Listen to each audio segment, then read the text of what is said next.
I am Mark Stewart Greenstein, an old-fashioned liberal and not a progressive. Here's the difference. Liberals believe in free speech.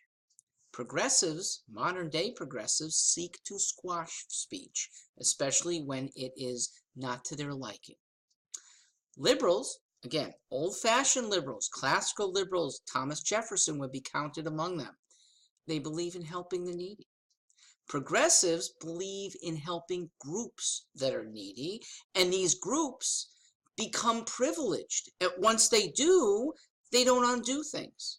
In fact, they have government, which progressives like, that protects these privileges well beyond the time when some small group of them were in need. Liberals say your nationality, your race are totally unimportant.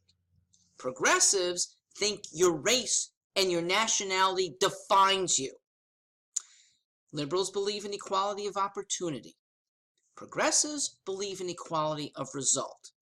And worse, they want to use government to engender that result, taking from people who are really productive and might be very good at helping the needy, and instead, at the government's whim, putting it in the hands of people that are privileged. Some might be in need, some might be scammers.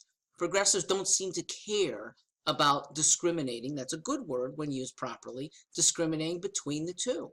And they make bigger and bigger government, which can't discriminate between the individuals that are good, the individuals that are needy, and the individuals that are bad, the individuals that are scammers. Progressives like government. Liberals have always liked individuals and communities. And it's absolutely true that individuals and communities get further than government. We progress. What are the most stagnant areas of our economy? Education has not moved very much. It's in government's control. Meanwhile, not that much in control. Computer services, devices, clothing companies, these have flourished at lower and lower prices thanks to a lack of government controls.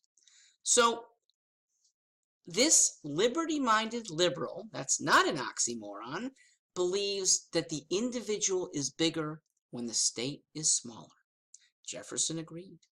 And most communities that have less reliance on government are the ones that are doing better and better and better economically. Now, if I haven't convinced you and you're still progressive, I'm still your best friend politically. That's because I, in liberal fashion, let progressives be progressive. Your own community's values, that could be a very progressive welfare system, that could be a very progressive state-oriented retirement system. If your municipalities want to make sure that businesses are regulated really, really heavily, you can. Under my regimen, we let towns and other towns decide for themselves. There might be some enclaves of towns that want to pull off so that they can do it their own way. Fine. Wherever there's more than one provider, we have the chance to experiment. Progressives, I welcome you doing it. Set up your own education, your own welfare, your own retirement schemes, your own business schemes, your own labor relations organizations. Fine. Just don't bother the others.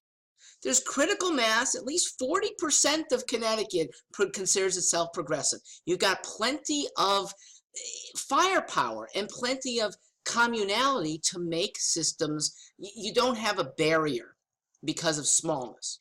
So use it. And let's juxtapose 5 years from now the result. What communities are wealthier and happier? And if it's yours, I want to move mine. I'll say I'm wrong.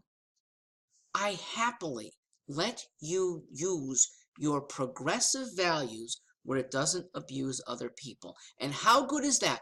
Bernie Sanders couldn't even give you this. I let you do this instantaneously, and the conservatives can't bother you anymore. There's no obstruction in the way to getting the society that you crave. I'm therefore in your corner, even if I haven't convinced you. I'm Mark Stewart. I hope for this election you'll at least consider being in mine.